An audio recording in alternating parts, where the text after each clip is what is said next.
ইচ্ছে ডানার আজকের পরিবেশন প্রখ্যাত সাহিত্যিক আশাপূর্ণা দেবীর ছোট গল্প নিচের তলা। বড় রাস্তার গা থেকে টুক করে বেরিয়ে গিয়ে সরু এই গলিটা যে কটা মোচড় খেয়ে কোথায় ঢুকে পড়েছে বোঝা শক্ত। গলি তো নয়, গোলক ধাঁধা। বাইরে থেকে দেখে বিশ্বাস হয় না এর মধ্যে সাহস করে ঢুকে পড়তে পারলে যেখানে সেখানে জড়ো করা কুটনোর খোসা, উনুনের ছাই আর পচা চিংড়ির খোলা ডিঙিয়ে ডিঙিয়ে শেষ পর্যন্ত পৌঁছতে পারলে এত বড় একখানা বাড়ি আবিষ্কার করা যাবে। বড় বটে, তবে একতলা। কলকাতায় জমির দর যখন জলের দর ছিল বোধ করি তখনকার আমলের, তবু এত গোলমেলে গলির মধ্যে না হয়ে যদি সামনের বড় রাস্তার উপর হতো, তাহলে বাড়ির বর্তমান মালিক শিরিষ হালদার যে এই নোনা ধরা বালি খসা অতীত কালের বাড়িখানা থেকেও মোটা টাকা ভাড়া তুলতে পারত, তাতে আর সন্দেহ কি। সেকালের বেহিসেবি প্ল্যানে তৈরি হলেও 10-12 কাঠা জমি জুড়ে বসে আছে তো বাড়িটা, এলোমেলো মেলাই কতকগুলো ঘর দালান নিয়ে। ওপর ওপর খানিকটা চুনবালি মাখিয়ে একটু সৌষ্ঠব সম্পন্ন করে তুলতে পারলেই তো যথেষ্ট। আর কি চাইবে ভাড়াটে, আর কি চাইতে পারে? নতুন চুনের গন্ধেই তো বুকটা ভরে উঠবে তার। কিন্তু গোল করেছে ওই গলিতে। অষ্টাবক্র ঋষির মতন আট বাঁকা এই গলিটা দেখেই বাড়ানো গলাটা পিছিয়ে নেয় খদ্দের। কাজেই ভাড়া পিটবার এই মাহেন্দ্র যোগে বাস্তুহারা বন্যার প্রবল তরঙ্গেও আশানুরূপ আয় হয় না শিরিষ হালদারের। বুঝে সুঝে তাই এই পচা বাড়িখানার জন্যে ওই চুনবাড়ির খরচাটুকু করেনি ভদ্রলোক। শুধু নানা কৌশলে কেটে ছেটে অনেক টুকরোয় ভাগ করে দিয়েছে। লোকটা পাকা লোক, জানে এ বাড়িতে যারা মাথা গুঁজতে আসবে তারা সৌন্দর্যবোধ নিয়ে মাথা ঘামাবে না। মাথা গুঁজতে পাওয়াই তাদের পক্ষে চরম পাওয়া। তা বলে একেবারে লোকসানও খাচ্ছে না শিরিষ হালদার। তিল কুড়িয়ে তাল।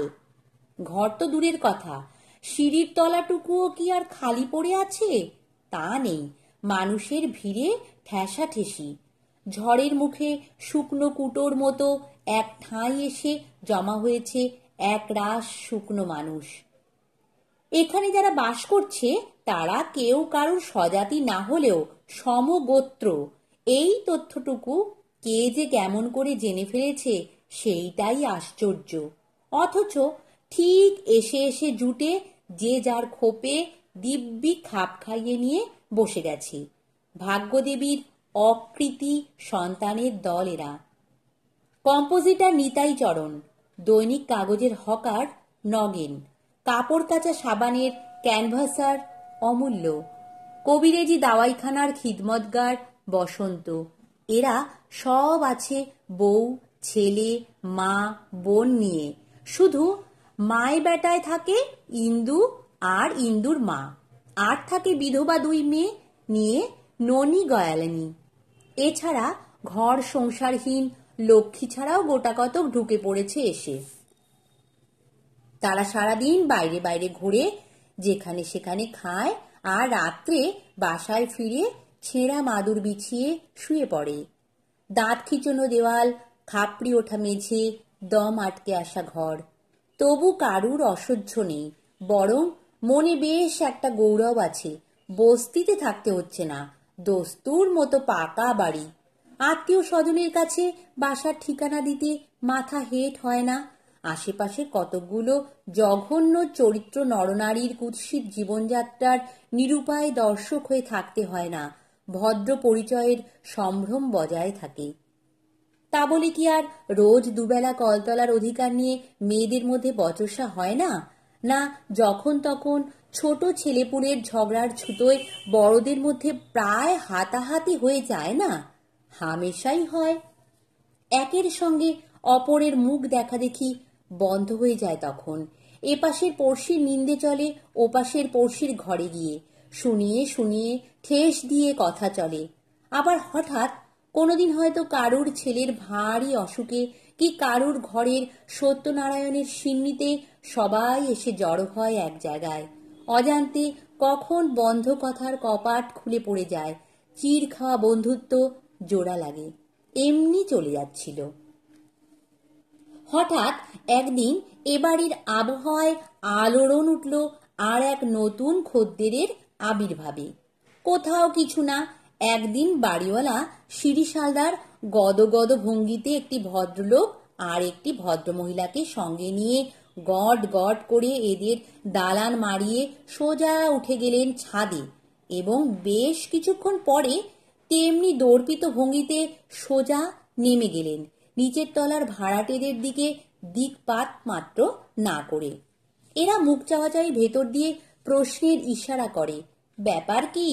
ছাদে তো থাকবার মধ্যে আছে একটা চিলে কোঠা, এমন ভ্যানিটি ব্যাগ হাতে ভদ্রমহিলার কি দরকার সেখানে?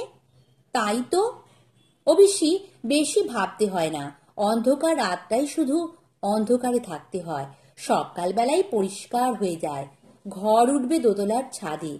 দু পাঁচটা মজুর মিস্ত্রি এসে হামলা লাগায়, এসে পড়ে চুন সুরকি সিমেন্ট বালি, গাড়ি বোঝাই করে এসে পড়ে আধ পুরনো আধ ময়লা ইটের গাদা। সঙ্গে সঙ্গে আধবুড়ো শিরিশালদার জোয়ান লোকের মতো ছোটাছুটি করতে থাকে। ঝানু লোক জানে ইটগুলো ঢাকা পড়বে বাড়ির ছাউনির নিচে, অতএব ওগুলো নতুন কেনা বাজে খরচ। এরা বলাবলি করে, বেশ শাঁসালো খদ্দের, কি বলো? তাই তো মনে হচ্ছে। তা নইলে কিপটে ঘুঘু ঘেঁটা গরচা এতগুলো টাকা খসাচ্ছে। ধেত্তেরি, নিকুচি করেছে, ওদের আবার এ চুলোয় মরতে আসা কেন বাবা? বেশ ছিলাম আমরা, এর মধ্যে আবার বক মধ্যে হংস যেন বাপু। অসন্তোষের ঢেউ বয়ে যায় একটা। না, কেউ সন্তুষ্ট হয়নি। এরা এমন অবস্থায় সন্তুষ্ট হয়ও না কেউ। মেয়েরা বলে, সুখের 16 কলা হলো এবার। ওই জুতো মোজা পরা বিবি এসে মাথার উপর নেত্য করবে, হবে আর কি, ওপর থেকে জল ফেলবে, জঞ্জাল ফেলবে, তাই সহ্য করতে হবে বসে বসে। নতুন ঘর গেঁথে ভাড়া বসাচ্ছি, বাড়িওয়ালার আদুরে ভাড়াটেই হবে অবশ্যই। ঘর বানিয়ে তবে থাকতে আসা। কেন বাবা, কলকাতা শহরে দুখানা তৈরি ঘর আর জুটল না? জোটে না, তা এরাও হাড়ে হাড়ে জানে, তবু বলতে ছাড়ে না, চোখ টাটায় বলেই বলে। পুরো দুখানাও নয়, 1.5খানা ঘর, তাও পাকা ছাদ নয়, রানীগঞ্জের টালির, কিন্তু দিব্যি চকচকে ঝকঝকে ছিমছাম, ভারী সভ্য চেহারা। নতুন রং করা জানলা দরজাগুলো যেন নিচের তলার দিকে তাকিয়ে মুখ টিপে টিপে হাসছে। তৈরি হতে হতে 10 বার চুপি চুপি গিয়ে দেখে এসেছে অমূল্যর বউ, নিতাইয়ের বউ আর বসন্তের মস্ত বড় আইবুড়ো বোনটা। দেখে এসে বউ দুটো অকারণে শাশুড়ির সঙ্গে ঝগড়া বাঁধিয়ে ছেলে ঠেঙিয়েছে, আর মেয়েটা খামোখা মায়ের মুখে মুখে চোপা করে খিচুনি খেয়ে গুম হয়ে বসে থেকেছে। নিজেদের পারিপার্শ্বিকতার কুশ্রিতাটা যেন হঠাৎ ধরা পড়ে গেছে ওদের নিরেট উদাসীন মনে, যেন ধরে ফেলেছে মাথা গুঁজতে পাওয়াটাই চরম পাওয়া নয়। কে কোথা থেকে শোনে বলা যায় না, হয়তো হাওয়াতেই খবর আসে, নতুন ভাড়াটেরা নিজেরাই নাকি মোটা টাকা সেলামি দিয়ে ঘর তোলাচ্ছে। এ গলিতে মাথা গলাবার মতো লোক ওরা নয়, নিরুপায় হয়েই আসছে। নগেন ঘাড় নেড়ে বলে, হুঁ হুঁ বাবা, সেলামি, তাই তো বলছিলাম, কঞ্জুস বুড়ো ট্যাঁক থেকে খসাতে হলে আর দৌড় জানলায় রং পড়তো না। তা সে রং কাঁচা থাকতে থাকতেই ভাড়াটেরা এসে গেল। রা বলতে আর কি, স্বামী স্ত্রী দুজনই মাত্র। ওদের আগমন দেখতে নিতাইয়ের বউয়ের ভাত ডাল পুড়ে আঙ্গারা হলো। অমূল্যর ছেলেটা পড়ে কপাল কাটালো। তবু কৌতূহলের কামাই নেই কারোর। মনে মনে একটু আশা ছিল, যতই হোক নিচের তলা মারিয়ে তবে তো দোতলায় উঠতে হবে ভ্যানিটি ব্যাগকে। মৌখিক একটা আলাপ হবেই অবশ্যই, কিন্তু ওদের সে আশায় ছাই দিয়ে শেফালি ব্যানার্জি হাই হিল জুতো খটখটিয়ে সোজা ওপরে উঠে গেলেন কোনো দিকে না তাকিয়ে। ব্যানার্জি এলেন খানিক পরে ঠেলা গাড়ির সঙ্গে। জিনিসপত্র সামনে দোতলায় তোলানোর সঙ্গে সঙ্গেই শোনা গেল শেফালির বিরক্তি আর অসন্তোষপূর্ণ বাক্য ছটা। শান দেওয়া ধারালো গলা, এত দিনে এই অপরূপ ঘর তৈরি হয়েছে? ছি ছি, কেন অত বড় ছাদটা পড়ে রয়েছে? আর একটু বড় ঘর করতে পারেনি? লাইট আনার কথা বুড়োকে বলেছ ভালো করে? কেরোসিন লণ্ঠনের আলোয় কিন্তু বেশি দিন টিকতে পারবো না আমি, তা বলে দিচ্ছি। মা গো, ইলেকট্রিক না থাকলে যে মানুষ কি করে বাঁচে? নিচের তলার বাসিন্দাদের কানে এসে পৌঁছয় কথাগুলো। হয়তো পৌঁছবার জন্যেই বলা হয়। বসন্তর বোনটা উদাস নয়নে আকাশপানে চেয়ে চেয়ে ভাবে, সত্যি তারা মানুষ নামের অযোগ্য, নইলে এই বাড়িতে এভাবে আছেও তো বেঁচে। অমূল্যর বউ নিঃশ্বাস ফেলে। নিতাই চরণের বউ ভাবে, লাইটের তারটা যদি বাড়ি পর্যন্ত এসে পৌঁছয়, যেমন করে হোক ও নিজের ঘরটাতে একটা আলো ঝুলিয়ে নেবেই নেবে। বরের হাতে পায়ে পড়ে হোক, অনশন ব্রত গিয়েই হোক। নগেনের গিন্নি পাকা লোক, সে নিঃশ্বাস ফেলে না, মুখ বাঁকিয়ে বলে, নবাবি দেখে আর বাঁচি নে। এতই যদি ফ্যাশন তো এখানে এসেছিস কেন মরতে? সাহেব পাড়ায় থাকতে পারলি নে? কোনোখানে তো জোটেও নি। জোটেনি অবশ্যই, কিন্তু শেফালি অহরহ এমন ভাব দেখায় যেন নিতান্ত কাড়ে পড়ে 2-10 দিনের জন্যে এখানে এসে থাকতে হয়েছে ওদের, নইলে ওর উপযুক্ত রাজ সিংহাসন যথাস্থানে পাতাই আছে। তাই সর্বদাই গলার স্বর চড়িয়ে চড়িয়ে নিচের তলাকে যেন অবহিত করতে থাকে, দেখো বাপু, নেহাত অসুবিধে পড়ে তোমাদের কাছাকাছি বাস করতে হচ্ছে বলেই যেন আমাকেও তোমাদের দরের ভেবে বসো না। তোমাদের সঙ্গে আমার তফাৎ একতলা দোতলায় নয়, তফাৎ আকাশ পাতাল। শুনে শুনে এরা যে তা বলে সমীহ সম্ভ্রমে তটস্থ হয়ে থাকে, তা মনে করবার হেতু নেই। এরাও ঠোঁট উল্টে নাক কুচকে অনেক বিরুদ্ধ মন্তব্য করে। শেফালির স্বামী সতীনাথের অফিসারজনিত ভঙ্গিমায় মটমটিয়ে আনাগোনার সময়টি বুঝে বুঝেই যেন বিড়ির ধোঁয়া উড়িয়ে দালানে বেড়াবার দরকার পড়ে ছোকরাদের। নিতাইয়ের মা আর অমূল্যর পিসি নিজের নিজের ঘরের বউকে গলা ছেড়ে সুশিক্ষা দেয়। গেরস্তর বউ গেরস্তর কাজে মন দাও দেখি বাছা, কে কোথায় হাতে ব্যাগ ঝুলিয়ে জুতো খটখটিয়ে হাওয়া খেতে বেরোচ্ছে তা দেখবার তো দরকার নেই তোমাদের। হ্যাঁ, রাজা রাস্তার ওপর 4 মহলা বাড়িতে বাস করতে তো তা যা করতে শোভা পেত। কার উদ্দেশ্যে বলে সঠিক বোঝা শক্ত। ঝিকে মেরে বউকে শেখানোর পদ্ধতি বোধ হয়। মোট কথা, ওপর তলাও যেমন নিচের তলাকে অবজ্ঞা করে বাঁচে, নিচের তলাও তেমনি ওপর তলাকে অগ্রাহ্য করতে ছাড়ে না। এক পক্ষ ভাবে কি অরুচিকর পরিবেশ, অপরপক্ষ ভাবে কি বিরক্তিকর আপদ। কোথায় যে কি কাজ করে সতীনাথ কে জানে, তবে দেখা যায় সর্বদাই ইস্ত্রি করা স্যুট পরে ঘোরে, যখন তখন বেরোয়, যখন তখন আসে, কখনো কখনো কার একটা মোটরে চড়েও ফেরে। শেফালি সকালবেলা খবরের কাগজ হাতে ছাদে ঘুরে বেড়ায়, কুকারে রাঁধে, স্টোভে চা করে, লাইব্রেরি থেকে বই আনিয়ে পড়ে। যখন তখন ঘোষণা করে এ বাড়িতে বাস করা তার দ্বারা হবে না। নিচের তলায় একটা পাম্প বসিয়ে ওপরে জল ওঠাবার ব্যবস্থা না করে দিলে সামনের মাসেই পালাবে। আর সন্ধে হলেই ভালো ভালো জুতো জামা পরে স্বামীর সঙ্গে বেড়াতে যায়। এমনি একদিন সন্ধেবেলা সতীনাথ সস্ত্রীক বেড়াতে বেরিয়েছে। হঠাৎ নিচের তলার একটা ছোকরা বাইরে থেকে বেরিয়ে এসেই রীতিমতো খোশমেজাজে ডাক দিল, অমূল্যদা, আছো নাকি অমূল্যদা? গ্রীষ্মকাল, জনা কয়েক মিলে তখন ভাগের উঠোনটায় একখানা চৌকি পেতে রংজলা সুতো ঝোলা শতরঞ্চি বিছিয়ে বসে তেলচিটে একজোড়া তাস নিয়ে মহোৎসাহে খেলছিল। তাস খেলায় নিতাইয়ের উৎসাহই সমধিক। তার প্রেসটা আজ কদিন বন্ধ, কাজেই খেলাটা জমাটি হচ্ছে। অমূল্য গলা বাড়িয়ে বলল, কে? ইন্দু নাকি?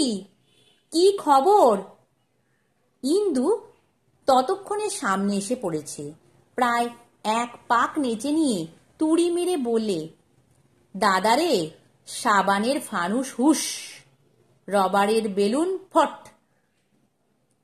চট করে সকলের মনের মধ্যে একটা চিন্তার ঢেউ খেলে যায়।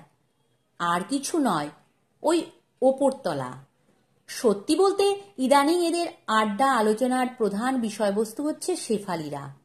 ওদের চালচলন, ঠাট্ঠমক, নবাবী নবাবী কথা এদের কাছে অসহ্য।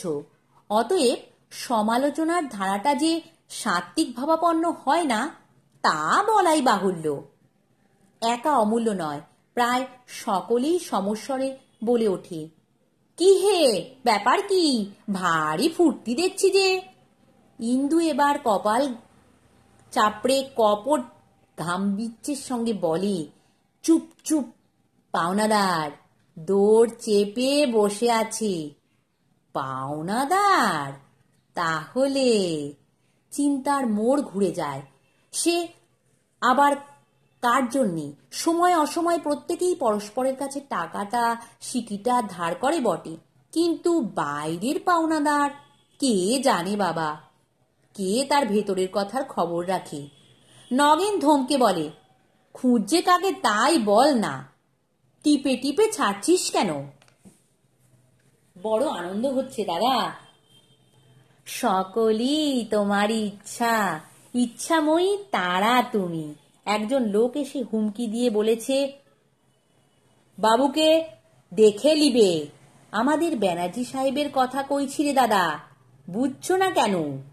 বাবুর মতো নবাবী চাল সব ফোঁপড়া, বখরায় বিজনেস করবে বলে বাবু ওর কাছের থেকে বেশ কিছু হাতিয়ে নিয়ে নিপাত্তা মেরেছিলেন। খুঁজে খুঁজে বেটা এতদিনে পাত্তা পেয়েছে, এসে দৌড় আগলে বসে আছে। রগরটা জমবে এইবার। কর্তাগিন্নির হাওয়া খেয়ে ফেরবার সময় হয়ে এলো। মুখরোচক খবর বটে একখানা। খুশিতে উদ্ভাসিত হয়ে ওঠে প্রত্যেকের মুখ। আহা, এমন নির্মল আনন্দ উপভোগ করবার সুযোগ যে আসবে কখনো, এ আশা কে কবে করেছে? তবে হ্যাঁ, এমনি একটা বাসনা হয়তো ছিল কোথাও।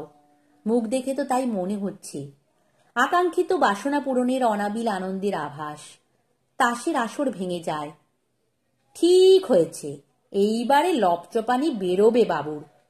তাই তো বলি, বাবু আমাদের সাত বৃন্দাবন ঢুঁড়ে আর আস্তানা খুঁজে পেলেন না, এই গোলক ধাঁধার গোয়ালে মরতে এলেন কেন? নিপাত্তা হবার যুগ্গি জায়গা তা ঠিক। গিন্নির আবার বেশি চাল। পিসি বলছিল, শুনিয়ে শুনিয়ে নাকি বলে, ছাগল ভেড়ার মতো একটা গোয়ালে এতগুলো লোক থাকে কি করে? তা বলবে বই কি। চলো না, দোরগোড়ায় ঘোরাঘুরি করা যাক, মজাটা দেখা যাবে সচক্ষে। ধরে দুঘা দিয়ে দেয় তো আশটা মেটে। আশ মেটাবার জন্যে অপেক্ষা করতে হয় বেশিক্ষণ।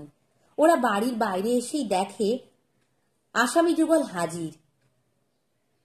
তাদের সামনে দাঁড়িয়ে একটা নিম্ন শ্রেণী গোছের হিন্দুস্তানি হিন্দি টানে দিব্যি বাংলায় শাসাচ্ছে।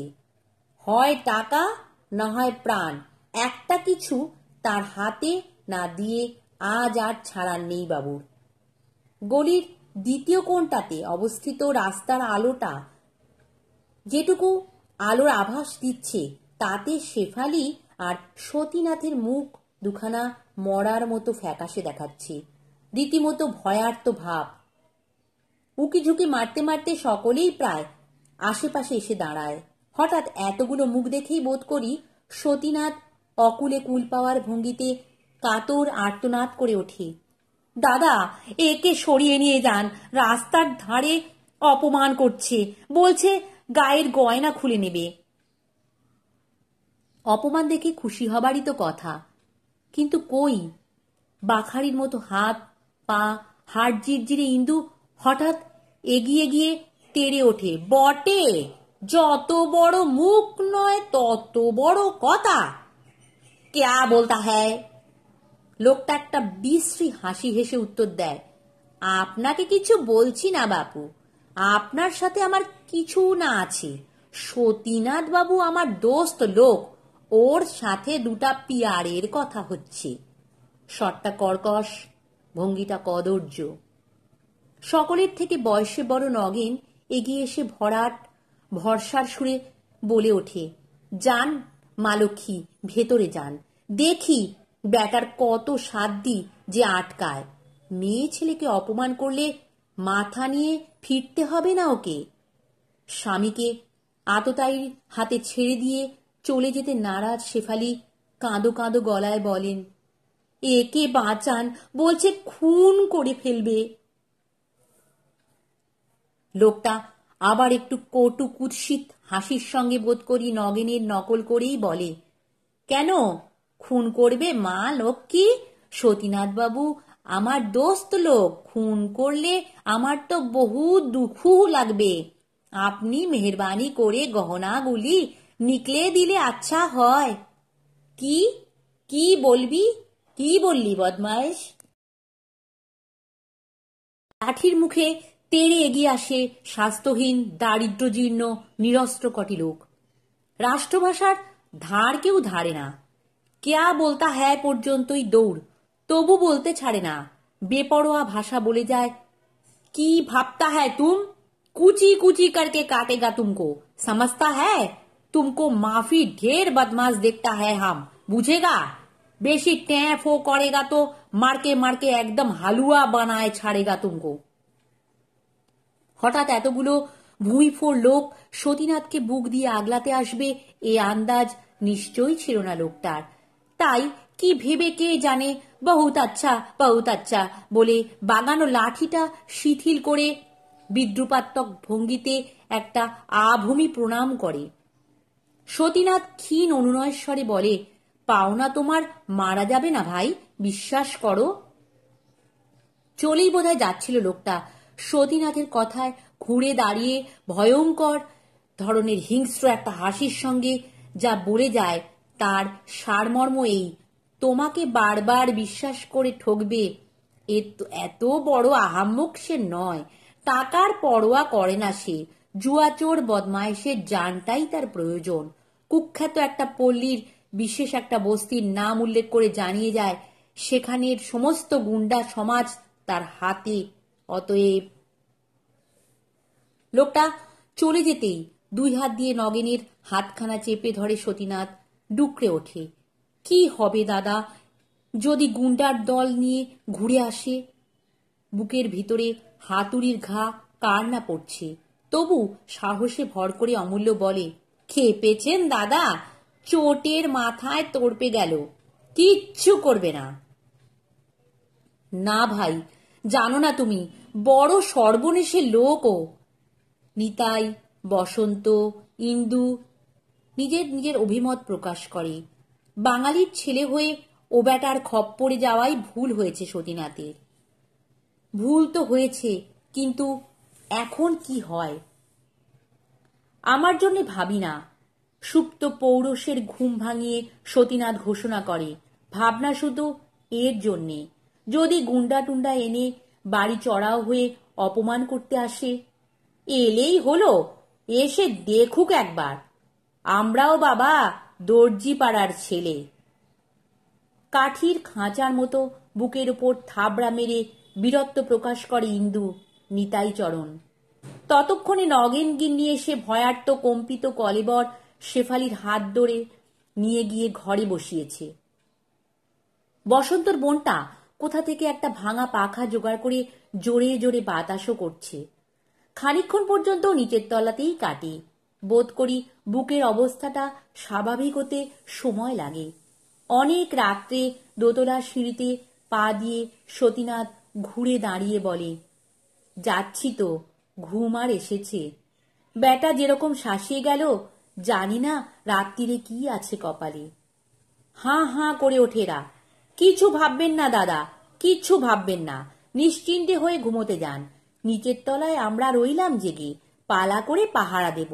আমাদের সব কটাকে শেষ করে ফেলতে না পারলে আর আপনাদের চুলের ডগাটি ছুঁতে হবে না কারোর। ওপরে উঠে ইজি চেয়ারে গা এলি দিয়ে শেফালি বলে, নিচের তলায় ওরকম 4টি বাজে লোক থাকা ভালোই, কি বলো? প্রাণে একটা ভরসা থাকে। সতীনাথ বিছানায় বসে পড়ে বলে, তার বলতে? অবশ্য এ অভিমতের পরমায়ু স্বল্প। ভরসার প্রয়োজন তখনই যখন ভয় এসে টুটি চেপে ধরতে চায়। বাইরের শত্রুর সঙ্গে মিটমাট হয়ে গেলেই আবার সতীনাথ ওদের দেখলে চিনতে পারবে না। ফর্সা ছুটে ওদের ছোঁয়া বাঁচিয়ে পাশ কাটিয়ে চলে যাবে, আর শেফালি অহরহ ওদের গ্রাম্যতা, বোকামি আর ছেঁড়া কাঁথার সমালোচনায় নাক কুঁচকে ওদের কাছাকাছি থাকতে হচ্ছে বলে সরব ধিক্কার দেবে নিজের ভাগ্যকে। শুধু আজকের কথাই স্বতন্ত্র। আজকের 4টি বাজে লোকের প্রয়োজন অনস্বীকার্য। আর এ হতভাগাগুলি কি তেমনি? ওপর তলাদের নিন্দে করবে, সন্দেহ করবে, অবজ্ঞা করবে, অথচ বিপদে পড়ে তারা ডাকুক দিদি একবার, দাদা বলে। প্রাণ তুচ্ছ করে যাবে বুক দিয়ে রক্ষা করতে। নিজেদের প্রাণের ওপর প্রাণ বলে একটা সমীহ বোধ নেই বলেই বোধ হয় এমন অবস্থা ওদের। নমস্কার। গল্প পাঠ ভালো লাগলে চ্যানেলটি সাবস্ক্রাইব করতে ভুলো না, আর লাইক, কমেন্ট, শেয়ারও করে দিও।